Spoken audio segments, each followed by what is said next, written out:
Sages. Hi. Welcome to your Went to School edition of the show. I'm Looney. Tracy. Hello, Looney. She's scaring me already. I'm just saying, I think she feels like she's in musical theatre today. I don't know. No, you must. Yeah. I'm just a happy child. Yeah, just worrying a little. It's alright. What are we doing with the matrix today? Today, guys, we're going to look at organic chemistry. So that's that whole big section. Remember, it's about a third of your paper, okay? So it's about 50 marks out of 150. We're going to look at some naming. We're going to do some trends, add a little bit of polymerization in there, look at some equations. Going to get through a lot today. All right, and mindset is, if you're wondering, why am I wearing this beautiful lady next to me? Because I want to give her all the attention now. How are you doing? Good, thanks, and you. My name is Tara, and I'm so excited to be here. Oh, thank you so much. So Tara is one of our top 5 presenters. She's a newbie, so I need to give her all the attention. So Tara, tell us how to tell the mindsetters how to get a hold of us on Facebook. So you can find us on Facebook at facebook.com/learnextra. And on Twitter. And on Twitter, you can find us at learnextra. All right, cool. And then we have a winter school competition coming up. Not coming up, it's going on, guys. So if you want to win yourself an Intel tablet, all you need to do is go to the Facebook page. We have a link there. You follow that link. It's got /learn. You follow that link. It takes you to a Curio page. There you pick your teams. Tara, what teams can they pick for today? You've got some awesome teams here. We've got Germany, France, Belgium, and Argentina. All right. And then after you've picked your team, guys, you go to our Facebook page. There are also links on our Facebook page that take you to your team. So if you've picked Argentina, it will have /Argentina.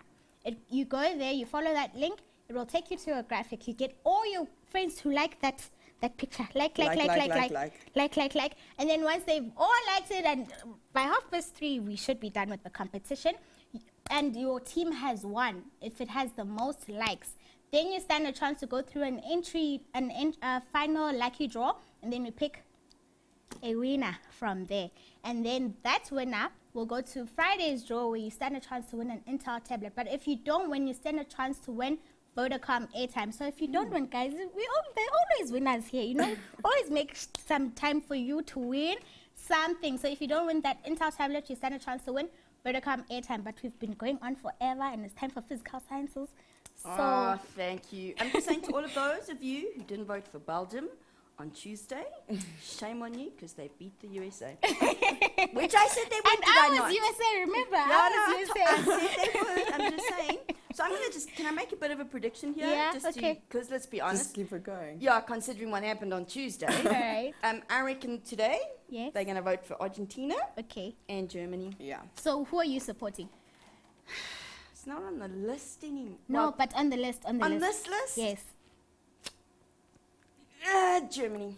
It's fine. I have to though I'm going to just put my foot out there. I don't think they're going to get to the final. I'll just go Argentina. Sorry, because Tara. Argentina was winning all the time. Yeah, but they're going to be careful. They've only got Lionel Messi. Without him, they were a bit of a bleh team. But I reckon, this is my prediction, Netherlands, Argentina final. All and right. then we're rooting for Netherlands. Cool. Physical sciences now, please. Let's do the physical science. Thank Okay, you. Well, if we have to. Okay, so looking at the organics. So guys, the first thing we're going to do is we are going to jump straight into the challenge question. All we're going to want is the final answer, okay? And let's just see what we've got here. So it says to you, butane is a hydrocarbon that is commonly used as a fuel. You know that, okay? That's what you get in those, cigarette lighters and that sort of thing. When butane burns in excess oxygen, it produces carbon dioxide and water. Brilliant, nice and easy. Now the question is, how many grams of carbon dioxide are produced when 5,8 grams of butane is completely used up?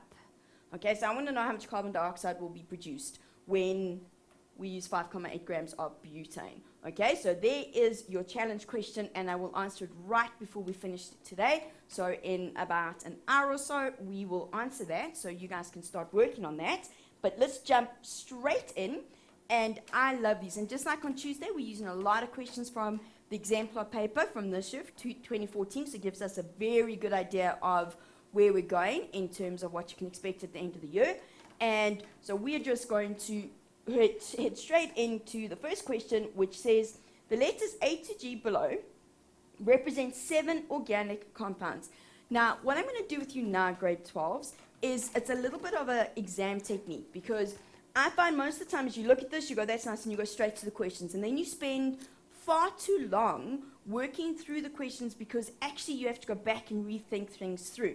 So whenever you see something like this with a whole bunch of names and compounds and that, probably the question's going to go along the lines of name, compound, this, what functional group does it belong to, which are isomers of each other, what would you get if you react compound this with that, and that sort of thing. So what you need to do, okay, spend a little bit of time looking at the compounds. So the first thing we're going to do is we're going to look at these and we're going to go, okay, so we're going to do two things. We're going to identify which group they're in, so aldehydes, ketones, whatever, and then we're going to identify names. Okay, so we're going to try and name them if we need to. We're not going to worry too much about the butane and ethyl propionate for now, because probably if they come up in a question, I'm going to need to have to draw them. Okay, so we'll get to those in a second. So we look at the first one and we look at A, okay, and we go, well, if we look at A, the important thing here is that it's got a double bond to an oxygen,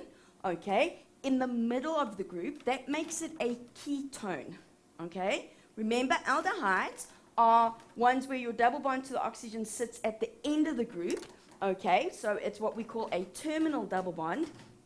And how I explained it to my learners is I said, well, aldehydes, a very famous aldehyde is formaldehyde, and those of you who do life sciences, hopefully you know that that's what we use to preserve organic specimens. Like our life science department has baby pigs and monkeys.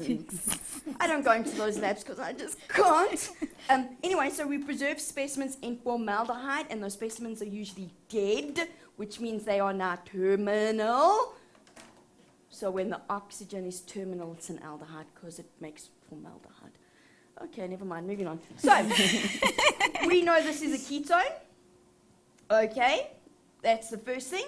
Also, onto the ketone, we have a methyl group. Okay, so when we name it, we're going to have that methyl group attached to it. And remember, the important thing is the ketone, where the double bond oxygen is more important than where the branch is. Okay, so when we name it, we go 1, 2, 3, 4, 5. That means meth, eth, prop, but, pent. Okay, so we know it's going to be a pent. Okay, I'm going to put it over here. Oh, I'm glad we can all read. Remember, we prefer to have the number in the middle. If you don't, it's fine. And now we've got to decide where it sits, where it lives. 1, 2, 3, 1, 2, 3. So actually, the third carbon is where the oxygen is, regardless of which way I number it. So I know it's going to be pentan 3-one. Okay. And the 3 is like your house address, okay? So if you tell your friends, I live in Jones Street, and you tell them, come, have a party at Jones Street, it doesn't really help them if you don't tell them what your house number is, okay? So that's our house number, it's number 3. And then we have the methyl group. So I know we're going to have to put a methyl in here, okay, when I name it. So I know this is going to be methyl pentanone, but I have to say where the methyl group lives. And because it didn't matter which way I numbered for the own, for the 3, then I know that I've got to go this way around 1, 2, so it becomes 2-methylpentanone. Okay, pentan 3-one. That's great. The next one, okay, this, what does that N mean? That N means there's a whole bunch of stuff. This is a polymer, okay, and there's 2 in it. That probably makes it polyethene. Okay, how do I know it would be ethene and not ethane? Because I can't get the two carbons without it coming from ethene. Okay, has to have started from ethene, because we remember we break the double bond in the middle and then we add a whole bunch of them together. Okay, the next one has an OH in it, which means C is an alcohol. Okay, also has a methyl group on it. The alcohol is more important than the methyl group, so we go, well, I've got 3 in this chain, that makes it prop, okay? And we need to say where the alcohol sits. It has to be on number 1 because it's more important than the methyl. So this is prop 1-ol, and that makes the methyl group on number 2. So this is 2-methyl propanol. Then over here, I've got another alcohol, OH, okay? And a methyl group. This is actually quite nice because they're on the same number. And I have 1, 2, 3, 4 in the longest chain, meth, eth, prop, but, and it's going to sit on number 2, not number 3, Okay, I'm going to number from left to right. And so is the methyl group. So this is 2-methyl butane 2-ol. Okay. Then we go, well, the next one's butane. We're not going to draw it out, but that would belong to the alkanes. That's an easy one. Here we have a triple bond in the middle, which means it belongs to the alkynes. Okay. And there's 1, 2, 3, 4 in the longest chain, which makes it butane. And it's going to go on number 2. So this is butuine. Okay. If you guys have been told or taught to put the number in front and you write it as 2-butine, that's fine. Okay, this is just the preferred method at this point. And then the last one, ethyl propanoate, well, that makes it an ester. Okay, so now we've spent 8 minutes, 7, 8 minutes, just working through that section. Now, before some of you go, oh, but Tracy, we're going to run out of time on the exam. No, we're not. Because watch how quick the next few questions go. Because the very next question says to us, write down the name of the series to which F belongs. Haven't we just done that? Okay, so that means I don't even have to think about it now because I've already done it, so that means it belongs to the alkynes. I don't have to go back, think about, I've done it, okay? Name the functional group, now this is important, of D. So we go back to D, it's the OH. Please be careful here. Up till now, OH has always been hydroxide, okay? But remember, in organic, it changes its name, and it becomes hydroxyl. So it's almost the same, but that's a hydroxyl group, okay? It's a hydroxyl group. Guys, it changes name because its bonding is slightly different now. So it's not the same as the hydroxide we get when we look at sodium hydroxide or any of those sort of things, because that's an ionic bond. This is not. This is a covalent bond, so it changes slightly, okay? Number 3. The letter that represents a primary alcohol. Now remember, you get primary alcohols, secondary alcohols, tertiary alcohols. Primary 1, secondary 2, tertiary 3, okay? Easiest way to remember this is when we look at, we've got 2 alcohols. So we know that. So I've got to choose between C and D, okay?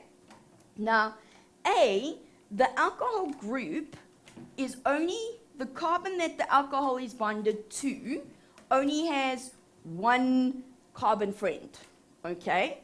Over here, this carbon has 1, 2, 3, okay? And please don't write this down as a definition of primary alcohols because it's just a way to remember it. A primary alcohol, its carbon is only bonded to 1 other carbon.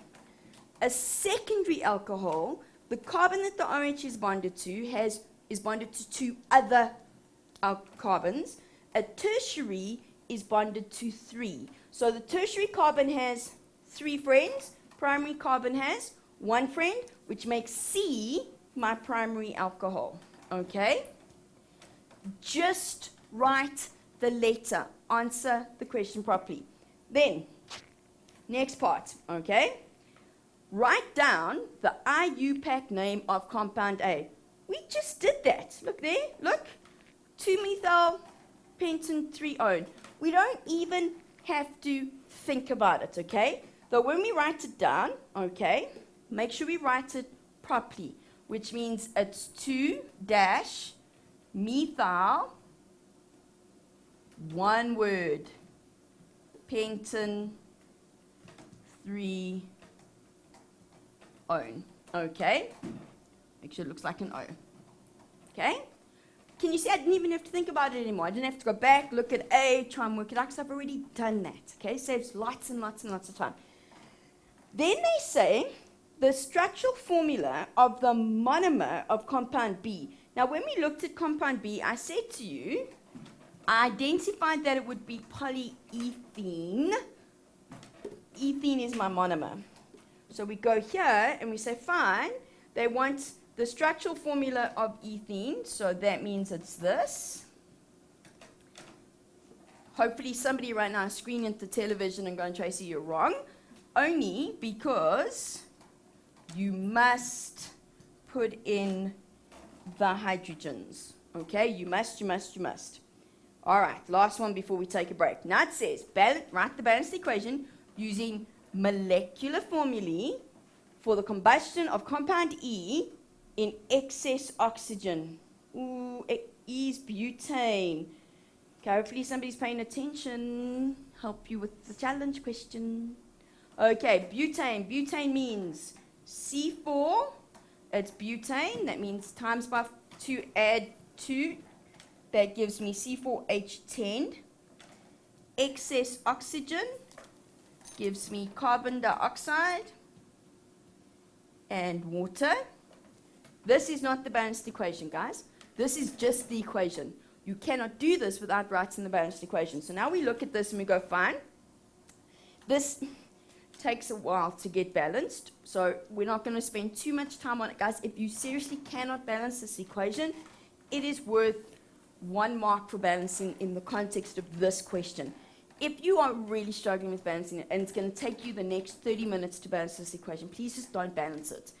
Leave that, go on, come back to it, okay? So now, watch what we're going to do. Let's start with the biggest one. Let's start with the hydrogens, okay, just to start somewhere. There's 10 hydrogens over here, which means if I put a 5 over there, that gives me 10 hydrogens. But now watch what it's doing. 2 oxygens plus 5 oxygens, that gives me 7 oxygens. It's an odd number. We don't want to do that, okay? So let's take those out. So let's not do that. Let's go with the carbon. So let's put a 4 over here. So 4, and let's put a 5 over here again. I want to show you something. 4 carbons, 10 hydrogens, 10 hydrogens, 2 oxygens. They're obviously a problem. But now watch here. 2 times 4 is 8. 5 times 1 is 5. That gives me a total of 13 oxygens. Okay? So, now you know you can never multiply by a half. Okay? But if I wanted to get 13 from 2, if I did this, just watch, 13 over 2, this would be balanced because there's 2 oxygens and 13 over 2 times 2 is 13. But I can't have a half, all right? So what I'm going to do is I'm going to say, well, let's change this over here and not do 13. Well, not do 13 over 2. Let's make this 13. So I'm making it so I have 26 oxygens. The only way I can change those to 26 is to multiply by 2, which means I need a 2 in front of the 4. Okay? 8 carbons, 8 carbons. 20 hydrogens, 20 hydrogens. 26 oxygens. 8 times 2 is 16. 10 times 1 is 10. That gives me 26. Okay. Did that really quickly. Good hint for challenge question. Did I say that? Shh. Okay, I think it's time for a break. Mindset says we are going to take a break. Can you just remind them about the teams one more time, Clara? Yeah, sure. The teams are Germany, Belgium, Argentina, and France. All right, Mindset is make sure you go to Facebook and get all your friends to like the graphics with your favorite team if you want to stand a chance to win that Intel tablet or that Vodacom airtime. But with that said, let's take a very quick break and we'll see you straight after this. Welcome back, Mindsetters, from that break. I'm hoping you guys are awake because our Facebook page is so quiet. Guys, hit us up. Why are you now sleeping? Tracy's here to help you with your organic chemistry and you decide to sleep. No, guys, come on now. Please, join us. Yeah, and it is, it's been some late nights watching some football, but they weren't playing last night. Just saying. Anyway, the quarterfinals are this weekend. Anyway, moving on. So, let's move on to the next question. Still part of this, and then they say, briefly explain why compounds C and D are classified as positional isomers. Now, if we go back to where I have C and D, okay, so we go over here, and we say, well, if we look at C and D, remember those were my alcohols, and we had 2-methylpropanol and 2-methylbutanol. They're not exactly positional isomers, but it's okay because there's more carbons in each. But they want to know essentially they're asking you to define what a positional isomer is. So first thing we have to remember here, grade 12s, is what is an isomer, okay? Now, an isomer means that you have two compounds with the same molecular formula. So when you write down the molecular formula like we did with butane C4H10, or that could actually still be 2-methyl propane, okay? Same molecular formula. So the molecular formula tells you nothing about the structure. But an isomer means that the structure is different. So there's a different structure. That structure can differ in 3 ways, okay? There's your functional isomers, which means it actually has a different functional group. You have structural isomers, okay, which means that the actual physical structure is different. So you go from butane and 2-methyl propane are structural isomers, and then you get positional isomers. Now what that means is the functional group changes position. So in C, the functional group was on 1, sorry, but in D, the functional group is on 2.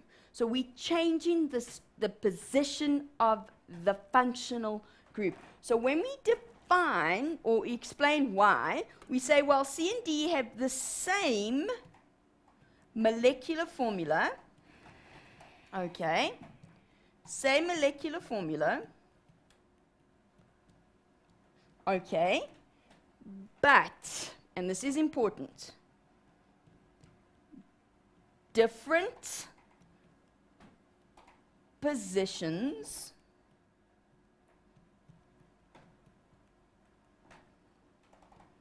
of the functional group.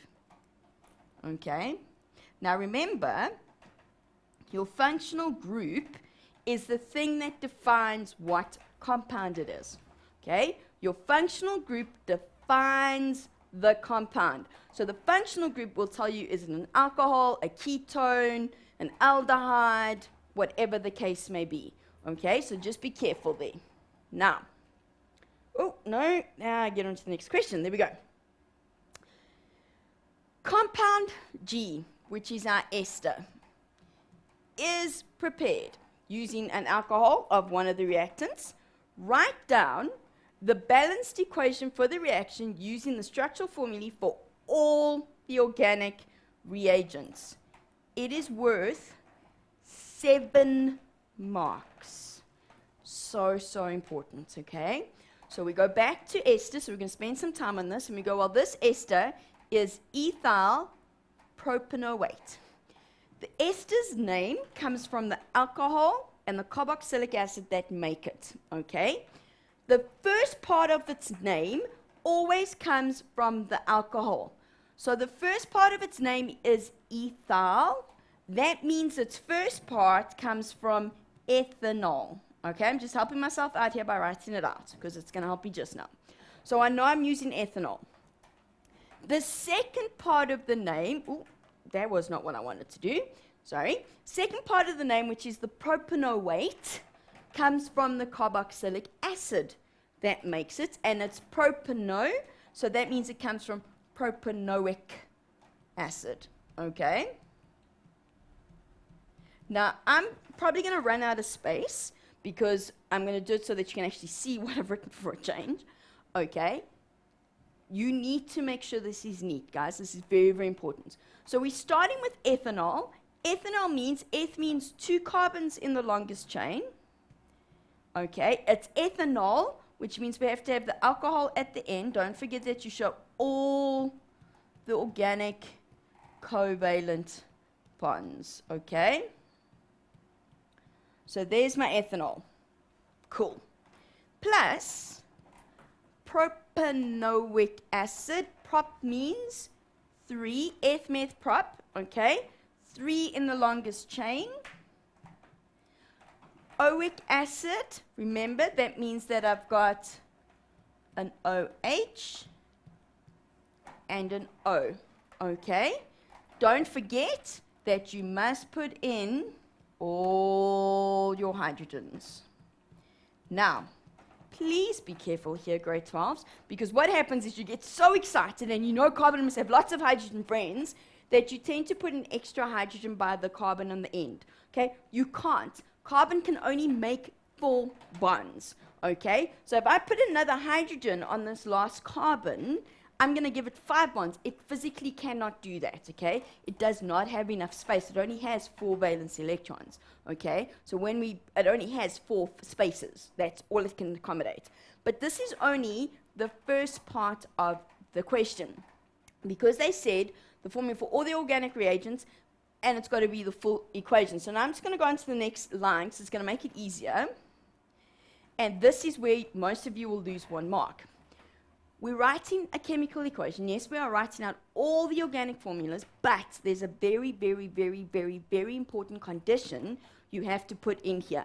Now, I am hoping that most of you have already done your ester prac. It's one of your required practicals for your portfolio, so you should have done it already by now, okay? And you should have remembered that when you do that prac, you have to add in sulfuric acid, okay? And that sulfuric acid is your catalyst, okay? Has to be there. You can't do this without the catalyst, okay? So make sure you put it in. You also needed to add a little bit of heat, but it would still happen. It would just take longer. Sulfuric acid is more important. Now you've got to do the ethyl propanoate. So we start with 2 carbons, okay? Remember that the alcohol and the carboxylic acid are joined together by the oxygen in the middle. Okay. There's our 3. Remember, we also get water at the end.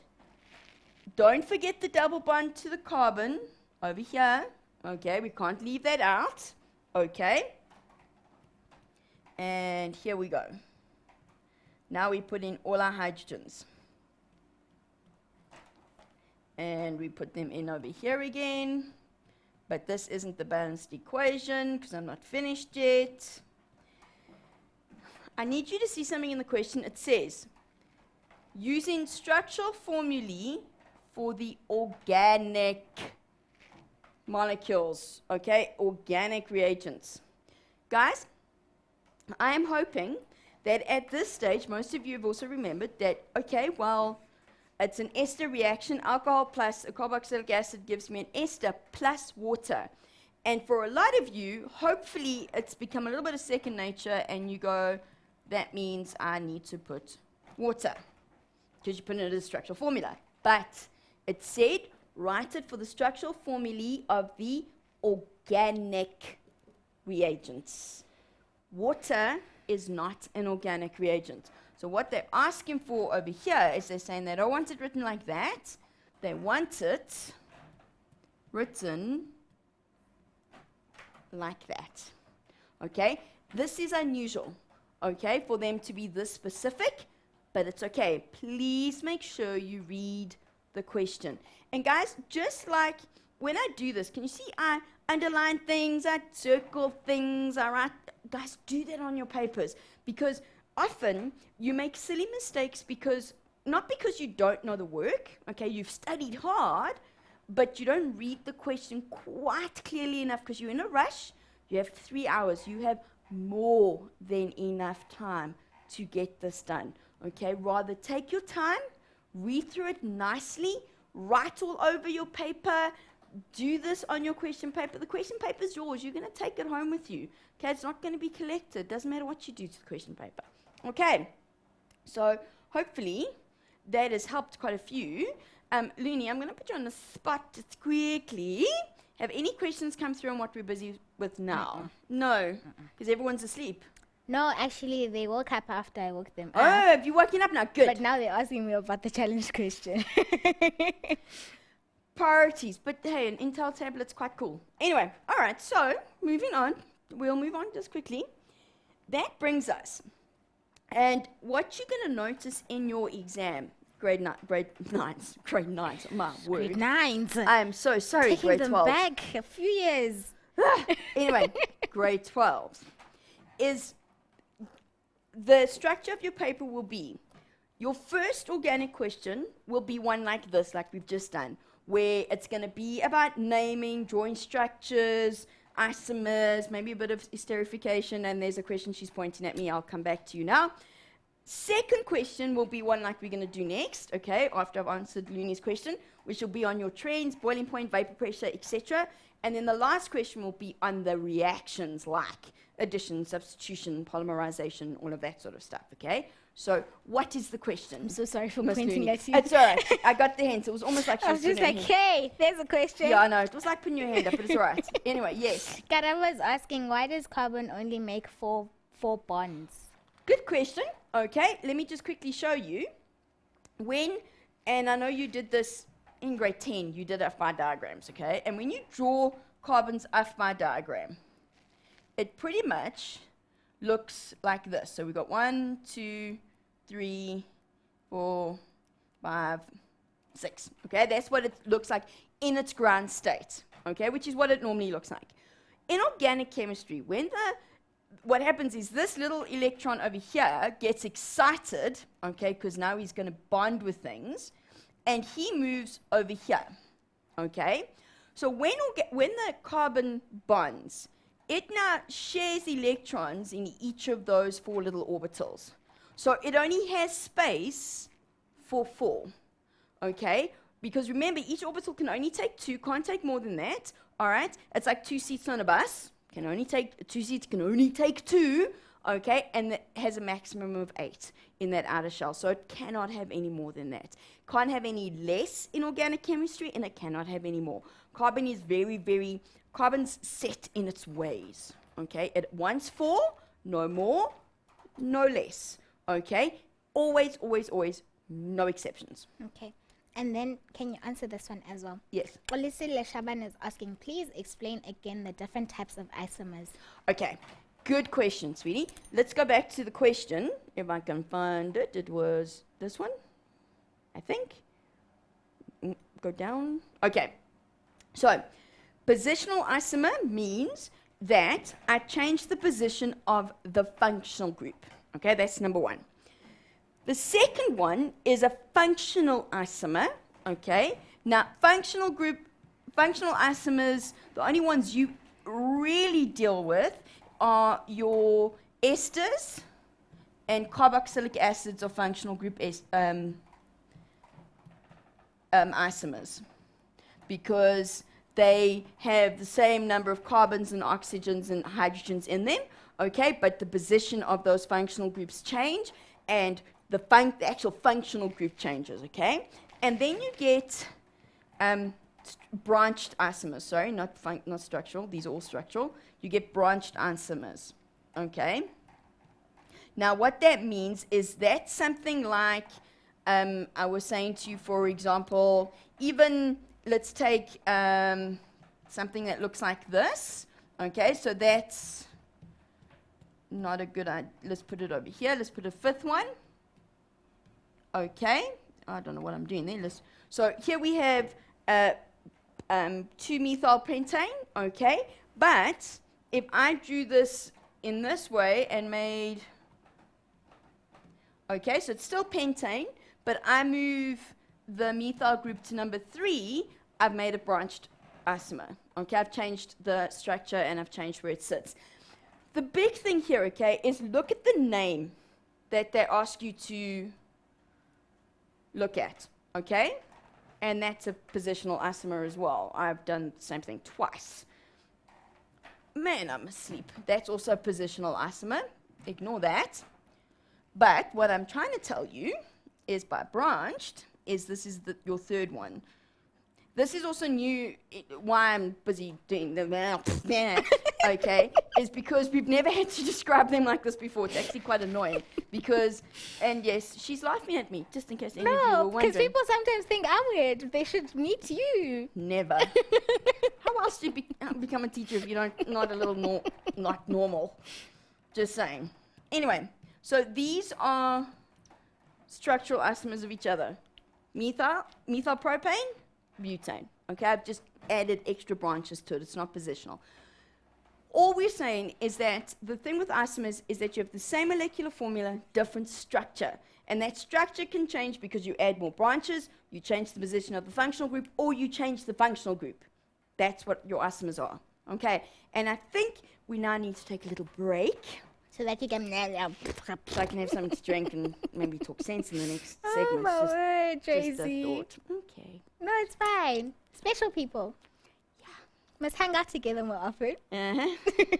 Mindset is before you go. A quick shout out to Kokezo, Mandla, Pakamile, Sfiso, Apiwe, and Karabo and Kolisile. Thank you so much, guys, for tuning in. And you see, it helped when I woke you guys up. Now you're on the page. You're asking questions and you commenting and all that stuff.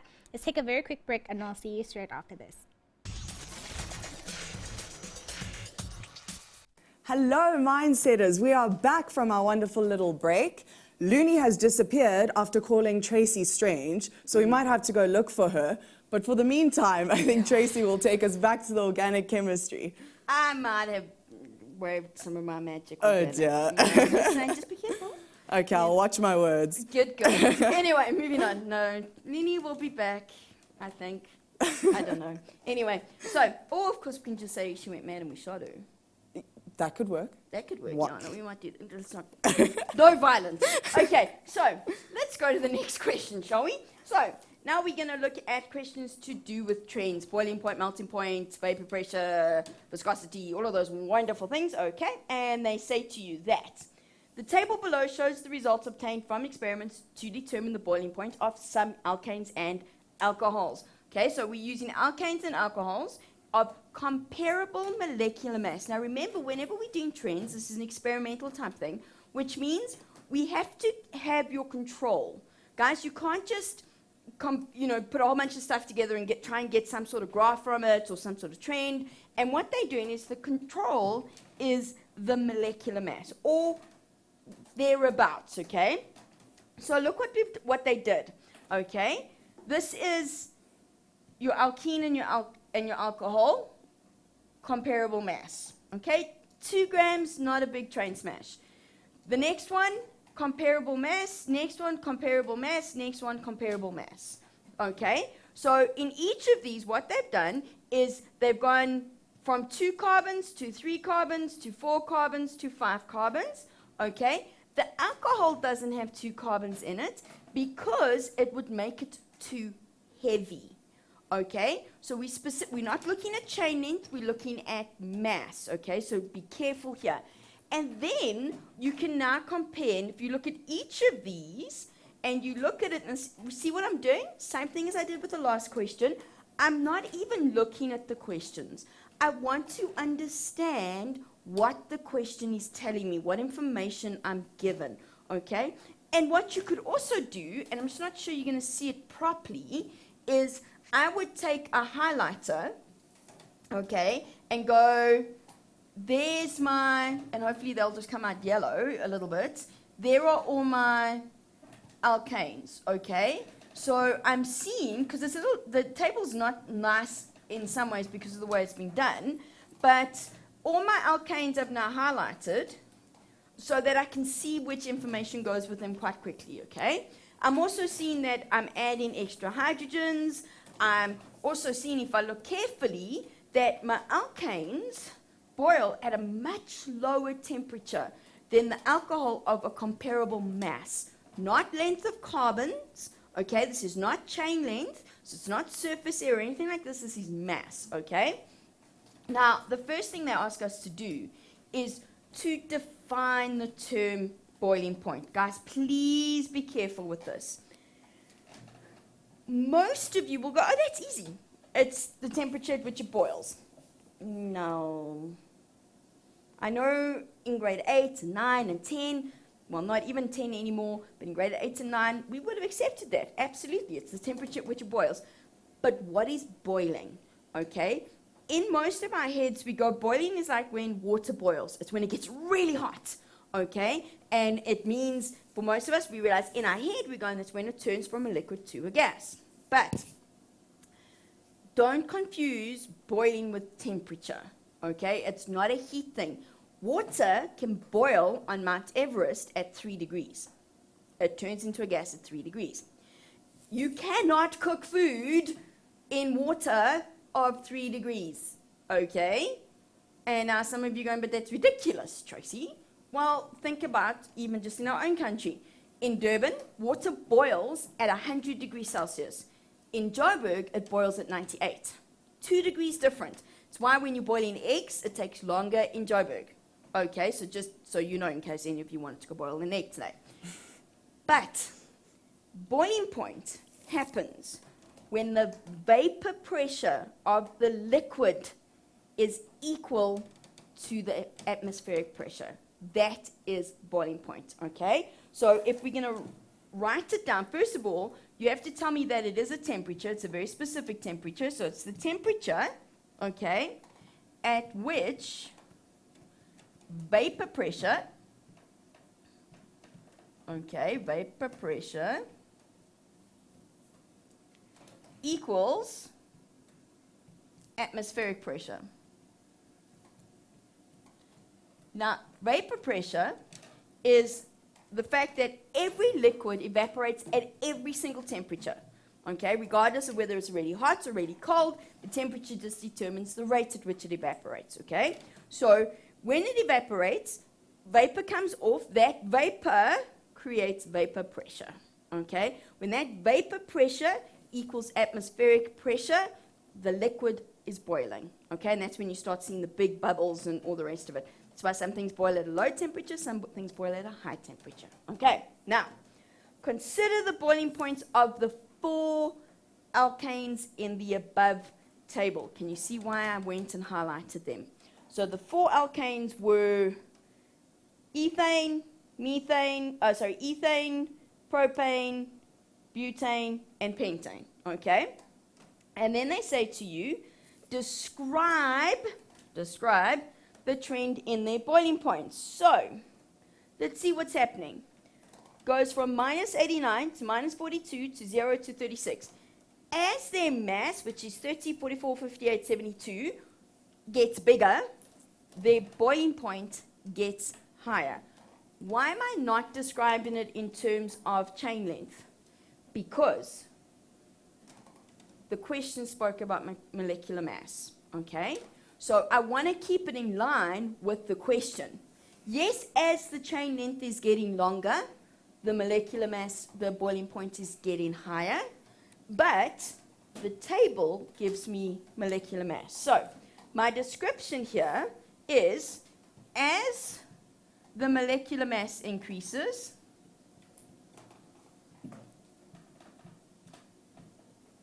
all right, so the boiling point increases. Okay? You may not write, as the boiling point increases, the molecular mass increases, because the molecular mass is not dependent on the boiling point. The boiling point is dependent on the molecular mass. Okay? So when we change the molecular mass, we change the boiling point. Okay? Ooh, the fun questions that you're going to do we have to. Yes, you do. Fully explain the trend. So, we need to talk about what's actually happening. Okay, so the first thing is, as your molecular mass increases, okay, what is actually happening? You are increasing the chain length. Guys, I have to bring in chain length here.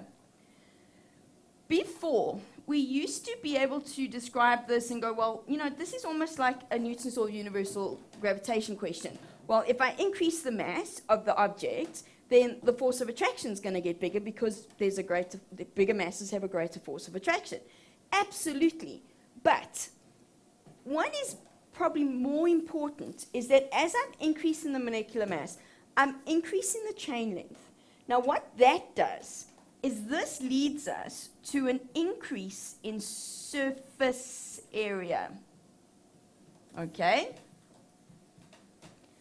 So it's exactly as it says. The chains get longer, bigger surface area. The bigger the surface area, the bigger the intermolecular forces. Okay? So that gives me, okay, it increases the intermolecular forces. Now, for alkanes specifically, that means we're looking at London forces. Okay? Why am I saying London forces? Because remember, your alkanes are non-polar. Okay? They do not have a positive and negative side. Being non-polar, they can only have induced dipoles. You learned this last year in grade 11. I think some of you are probably looking at the TV like Tracy. Please stop talking Greek. I'm sorry, guys. You've got to go back and look at your intermolecular forces from grade 11. Okay? They have very specifically said, just like with the mechanics, from grade 11 that you need to know intermolecular forces.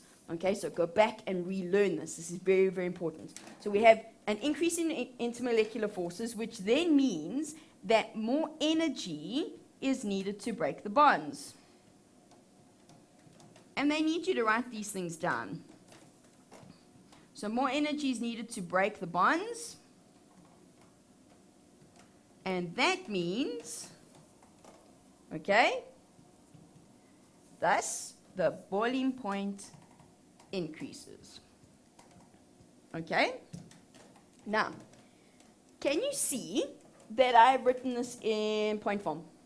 Okay? Yes, part of it is that we need to get it all down, and I want to make it short enough so that you can write it down while I'm writing, but you may write your answers in point form in your exam.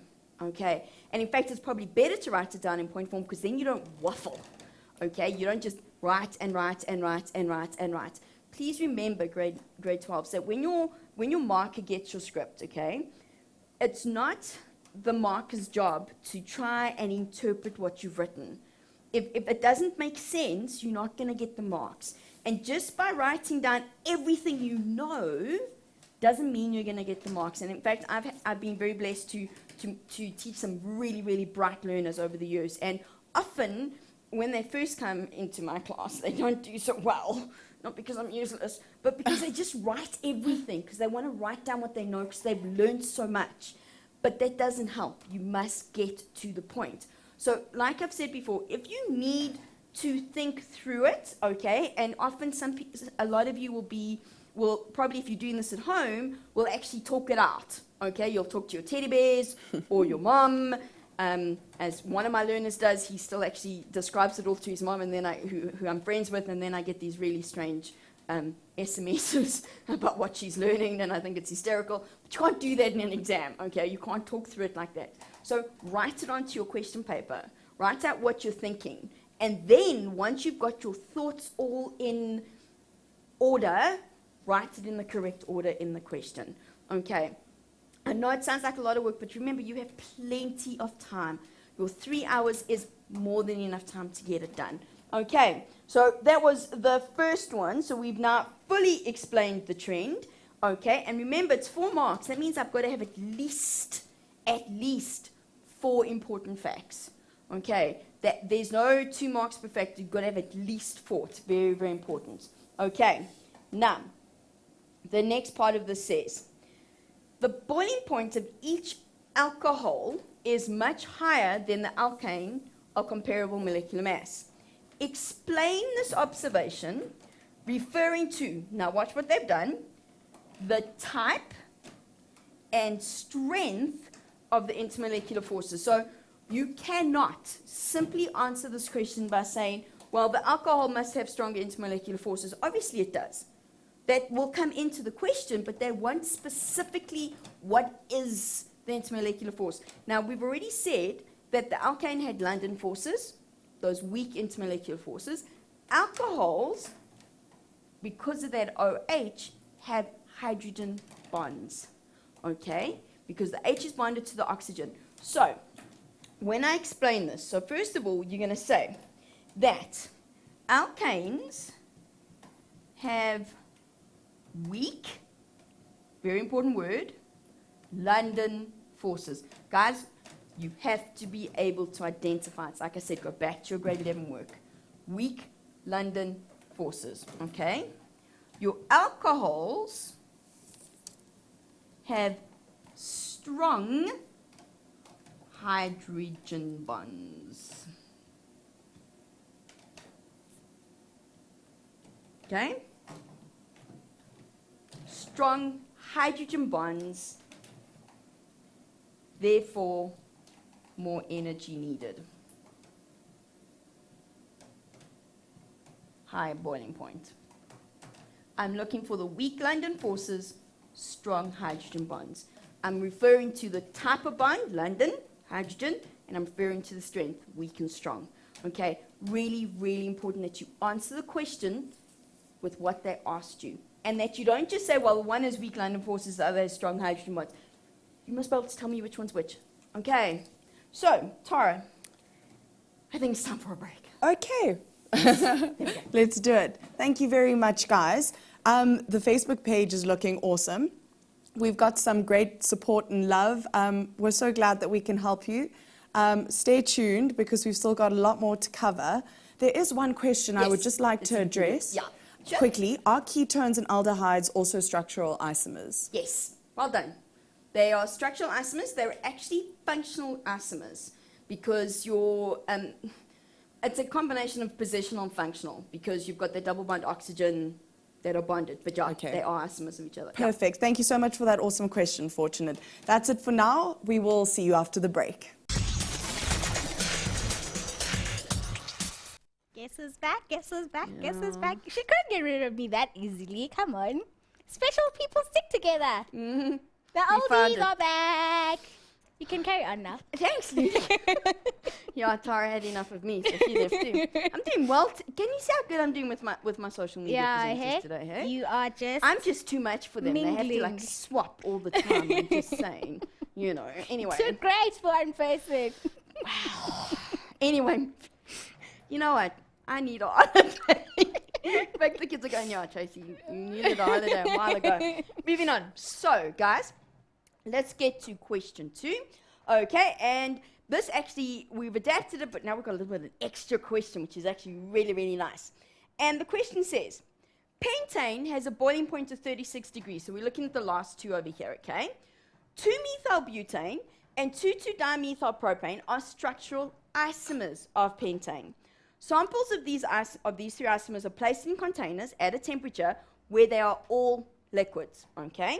Predict the trend in boiling points of these organic compounds. Now, what you need to see here is that I'm taking a long chain, okay? So this is your propane, which is your long chain, okay? So the pentane, is 1, 2, 3, 4, 5. I'm then making 2-methylbutane, okay? So 2-methylbutane looks like that. And then we're making 2,2-dimethylpropane, okay? And I'm just drawing them a little bit so that you can see. And then now they want you to predict the trend in boiling points. Guys, what you need to see here is I'm going from a long chain to a branched chain, okay? So I'm taking this long chain and I'm making it more and more compact, okay? The more compact I make it, the smaller its surface area. The smaller its surface area, the lower its boiling point, okay? Small surface area means smaller intermolecular forces, okay? Smaller bonding forces. So, if I want to predict the trend, what they're asking you to do is you've got to now write it from highest to lowest boiling point, lowest to highest boiling point, doesn't actually matter. We'll do it from highest to lowest. So, pentane to 2-methylbutane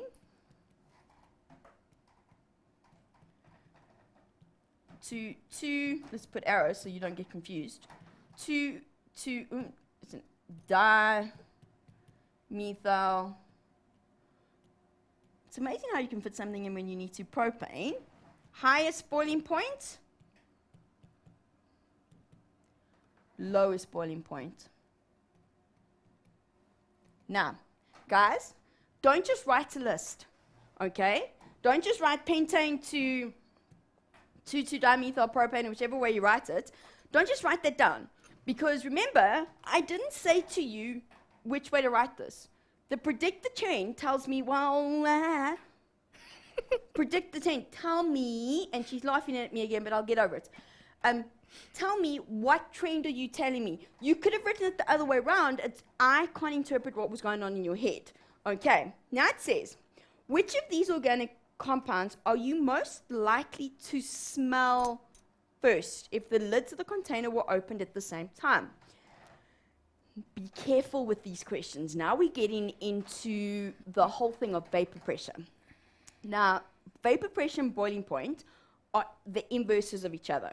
So if a substance has a high boiling point, it has a low vapor pressure. It takes a long time for the vapor to equal the atmospheric pressure. If it has a low boiling point, it has a high vapor pressure, okay, which then means that it is going to have a short time to boil, okay. So the substance with the highest vapor pressure and the lowest boiling point is the substance that you will smell first. So the substance that you will smell first will be 2,2-dimethyl propane. Okay? Now they say, explain the trend. Explain the trend. Now, guys, this is 4 marks. Same thing as you've got to do, okay? Now, when you explain the trend, as the alkane becomes more branched, okay, becomes more branched. I'm not going to write all the words in because we're going to be here all day, okay. The surface area decreases. Okay, surface area decreases. If the surface area decreases, okay, then the intermolecular forces, which in this case are London forces, decrease as well, okay? That means 2,2-dimethyl propane has the lowest boiling point, okay, but boiling point and vapor pressure, okay, that's a bad way to write it. You can't write it like that, okay? Sorry, just talking to myself, okay.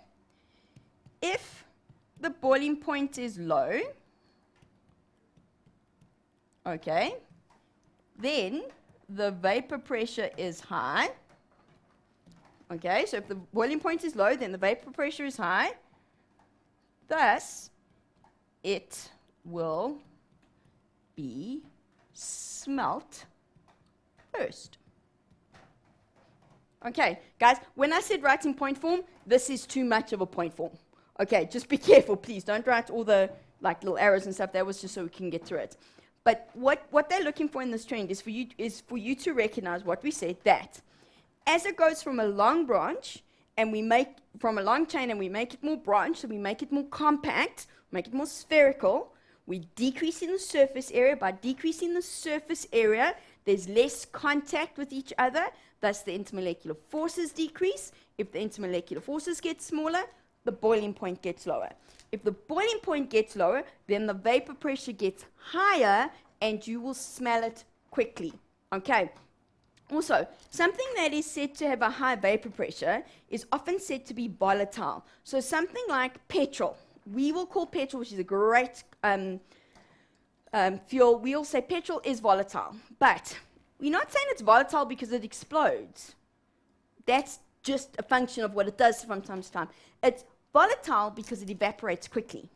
Okay, volatility has to do with how quickly it evaporates. So if something is volatile, it's because it evaporates quickly. Okay, which means it has a low boiling point. Okay, hopefully we all stuck with me on that one. Are we all okay? Yeah, we're fine. You're fine? Yeah. Yeah, she's. I'm listening to you. Yeah, You see, I'm calm now. Yeah. Anyway, And you get worried. I do get worried when she's calm and collected and all the rest of it. Anyway, moving on. So, once again, my earpiece is having a bit of a moment. Sorry. I hate this thing, just in case anyone was wondering. All right. Last question before we get back to the challenge question. Do we have any answers yet to the challenge question? No. Come on, guys. You can do that, I promise. I wanted to know how much carbon dioxide is made when 5,8 grams of butane burns in oxygen. Answers. Of course we have answers. Looney just couldn't find them. I'm so sorry about that. No, that's fine. No, Do you want them now? No, we'll get Oh, back to them. okay. I'm just making sure people have answered them. All right. Okay, so question 3.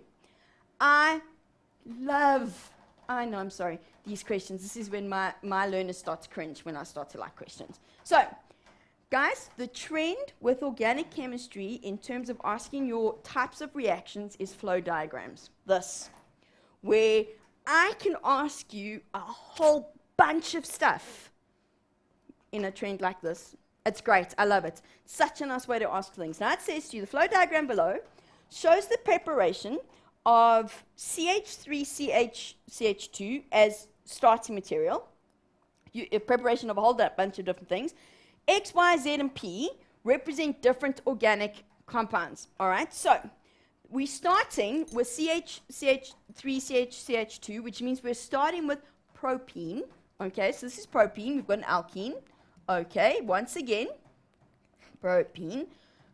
I'm now going to spend a little bit of time before I even look at the questions going through the flow diagram, okay? So we want to walk through this, because if we don't, when you get to the questions which now ask you what is X, what is Y, what is Z, you just get yourself so confused, okay? So we've got propene, we know it's an alkene, okay?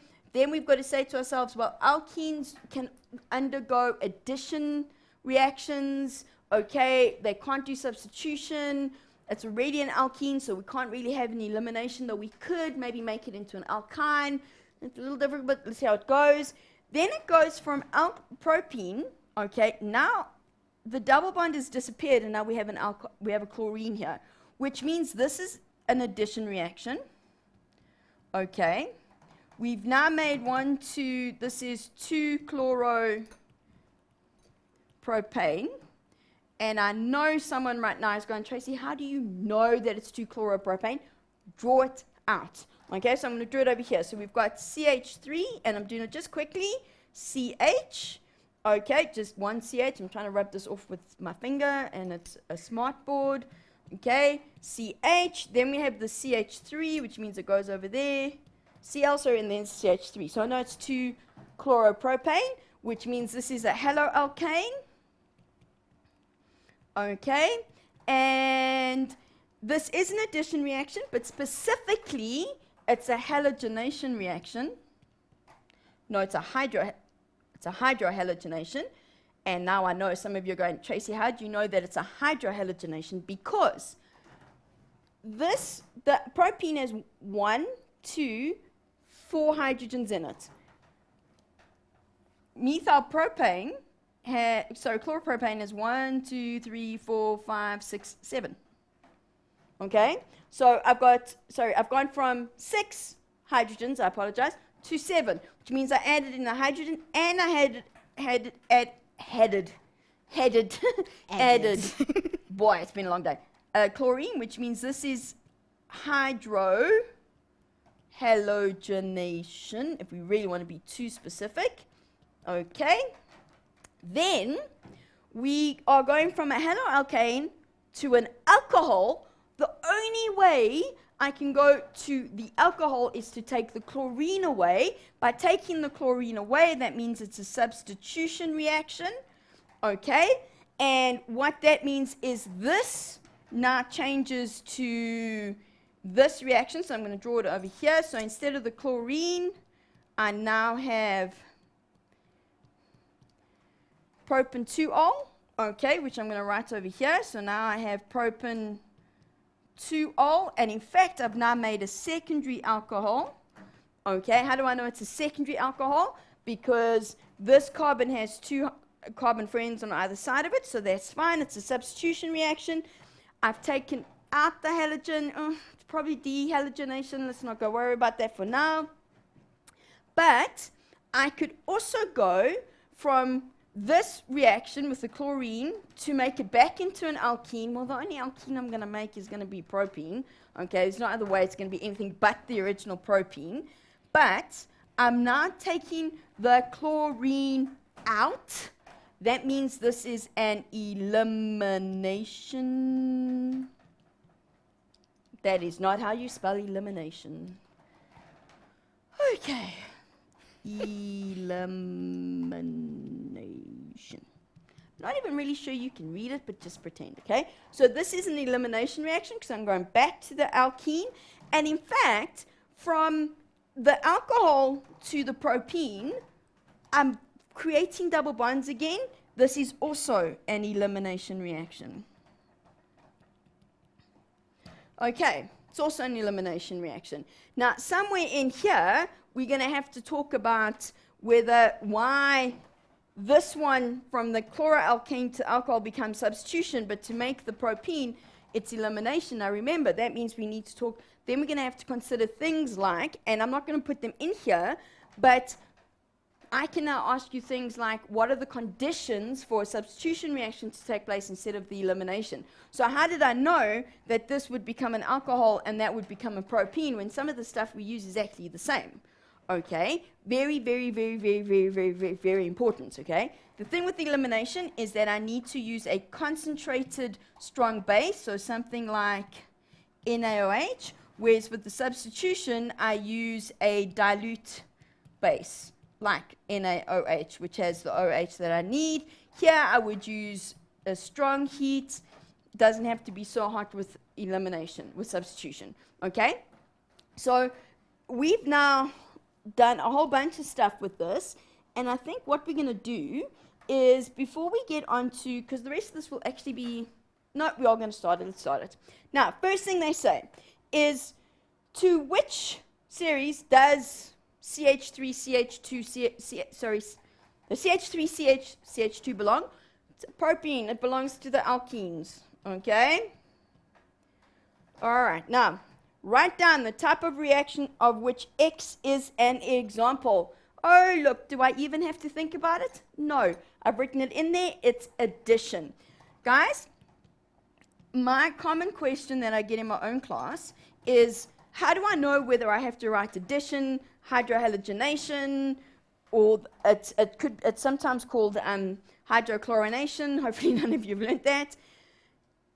Go with the safe option of addition, substitution, or elimination, unless they ask you very specifically where they go, what type of addition reaction is this? If I had asked you what type of addition reaction, then I have to write hydrohalogenation. Okay, so stick with the easy ones unless they ask you very specifically what they are. Then they say, structural formula and IUPAC name of the alcohol produced during reaction P. Look what we did. We've already got half of it done. Okay, so structural formula, we know that it's going to be 1, 2, 3. That goes over there. That does this. So there's my structural formula. But they also wanted its name. Okay, now we know it's propanol because it's got 3 carbons in it, but the hydroxyl sits on number 2, sorry, so this is propan 2-ol, okay? Propan 2-ol. Really not so bad, hey? And I think, Looney, Yes. that's actually a very good place to take a break, and then we'll finish it off in the next section Oh, and to do the take a challenge break? question. Oh, no, that's fine then. Mindset says we are going to take a break. Before we do, though, I'd like to tell you guys one more thing. You see, we've been telling you so many things. So all you need to do is go to our Facebook page for what I'm about to tell you. If you want to tell us what you'd like from us and who you are and what you want out of your mindset experience, please go to our Facebook page and follow the link. There is a post there. And then the people who participate, you might stand a chance to win a Samsung Galaxy tablet. So go to our Facebook page, tell us what you want from your mindset experience. Give us some feedback on what you'd like to see on the shows or what notes you'd like to get and all of that stuff. There is a survey on that link, guys. Fill it in, and people who participate will stand a chance to win a Samsung tablet. So with that said, let's take a very quick break, and we'll see you straight after this. Welcome back, guys. You know what? One day they're gonna film us without us knowing, and then there's gonna be like this blooper reel During of the stuff breaks. of what happens during the breaks, and what happens when like Leonie's been counted in and doesn't know that 8 8 and 7 7 how they work on her fingers. But it's all right. It's a good thing we only start from 10 when we're counting, because she'd have run out of fingers. We love you, Looney. Love Moving you on. too, man. Anyway, so, guys, we now need to rush. I'm sorry, I have spoken way too much. Let's quickly do these last ones. So, for reaction Z, write down the name of the inorganic reagent needed. Well, reaction Z was over there. Remember, we've got CH3. That's the one we named. It's the where's it gone? Sorry, I'm doing my own thing. They wanted the inorganic reagent. That's the sodium hydroxide. Okay.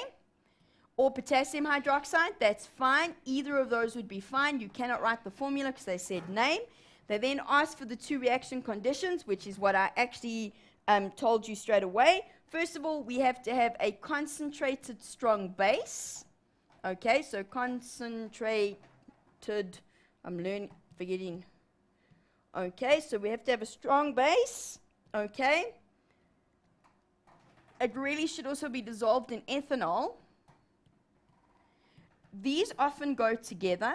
Okay, so they don't consider these to be separate conditions because the base has to be dissolved in ethanol and it has to be heated strongly.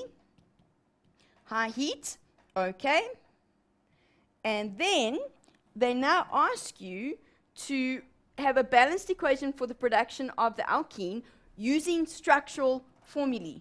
Okay, structural formulae. So we started off with the chloromethane, ethane. Tell you what, should we start off using the chloropropane, seeing as that's what we actually have? I have no idea what I'm saying right now. So actually, when I go home now, I'm going to go back to bed because I think it was too early for me today.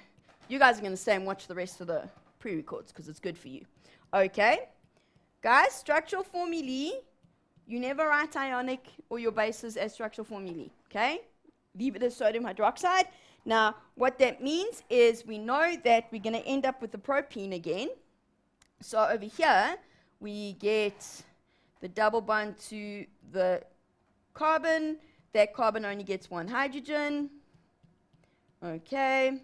And then what we're left with is NaCl and water. Okay? NaCl and water. Okay, so that is fairly straightforward. Now, grade 12, what we need to quickly do is rush back to the challenge question, and we're going to do this really quickly because I've got like 5 minutes. But first of all, Looney, Okay, you want do some we have responses? any takers on what the answer is? 29 takers. Yes, what do we have? Okay, how Fengwe is Yes. saying 17.6 grams. Brilliant. Anyone who got 17.6 is right. Zanele Njabulo. So there's a lot. Olile Karabo. Who So all there's the quite a others? few. 17.42. 42, that's it. 18? Those are decimal errors. We can fix 4.4. those. 4.4 definitely not right, but I So think 18. 17.6 is exactly what it is. Brilliant, guys. So I am suitably impressed, by the way. Oh, quite a lot actually. So with this one, the first thing you had to do is write the balanced equation, which we did earlier, okay? So I'm not going to go through that. So here's our balanced equation. Now, all of us have been taught different ways of how to work these out, okay? So I'm going to show you the way that I teach my learners, which will hopefully help, okay? But all of you do this differently. Now, they said to us that we have 5.8 grams of butane, which it gets completely used up, and they want to know how much carbon dioxide we get at the end. So the first thing we're going to do is we're going to write down from the balanced equation, we need the mole ratio, okay? So this is 2 to 8, okay? This would be 2 to 13 to 10, but the oxygen and the hot water is not important, okay? So it's a 2 to 8 ratio, which is the same as 1 to 4, but we'll get back to that in a second. First thing I have to do is work out the number of moles of butane that I'm using. So I'm going to work out the molar mass of butane, which is C4H10. And that means it's 4 times 12 plus 2 times 10. And that gives me 58. Okay? I think, yes, 58, because 4 times 12 is 48. 2 times 10 is, no, that's wrong. Let's try. I have no calculator. 4 times 12. 12, 24. 4 times 12. Yeah, no, that's 48. 68. Yeah. 4 times 12. 4 times 12. 48. Why did I do 2 times 10? Because that's 1 times 10. Seriously? Somebody was actually screaming at me just now, going, really, Tracy? That is 58. Because I don't know where I got the 2 from, but 10 times 1 for the carbon, for the hydrogen, sorry, so that's, and I'm going to run out of time. So the number of moles of C4H10, which means I'm going to go 5,8 divided by 58, which then gives me 0.1. Okay, so when it comes to, now we're going to use the mole ratio, so the number of moles of CO2 is a ratio of 2 to 8. Okay, so we're going to take the 0,1 and times it by the mole ratio, which means I'm going to times by 8/2. There's 4 times as much carbon dioxide as methane, so we're using we're going to make more 0,4 moles of it. The mass, the molar mass of, I have no idea what I just Go did. back. No, it's okay, I find it. Oh. There it is. Okay. Long day. You have no idea. I wanted that one. Yeah, let's say what, just use the eraser, Tracy. Yeah, people have been mean to me in my ear, guys. We I'm love just you. telling you. Anyway, so the molar mass of CO2, I'm going to leave that up to you to actually work out, which is actually 44, and my director knows that. I'm so good. I think he's got the answers in front of him. Don't tell anyone. So the mass is N times M, which means it's 0,4 times 44, which gives you 17,6 grams. Okay, guys, why did we put this in as your challenge question? Because stoichiometry is part of your grade 11 work, which you need to do and can absolutely come up in this section. Okay, Luni, I think we've got time for maybe one question. Are you sure? Maybe one, like 20 seconds. No. Or not. No. No, No. I'm so sorry, guys. I know you had some good questions. I did answer. I sent a couple of answers back anyway during the break. Guys, please stay tuned for the next pre-records that we've done. Important time to revise. We've done a lot of work today. Organic chemistry, practice, practice, practice, practice. Okay, Yes. and I will see you next term. Love you, Tracy. Okay. My sisters, we love you too, and thank you so much for tuning in. Tracy said, practice, practice, practice. Watch those pre-records. They will help you, and we're wishing you everything of the best. Remember to enter the winter school competition. Remember to fill in the survey about a mindset experience that you want. And we love so much, guys. Thank you so much for tuning in. Until next time, goodbye.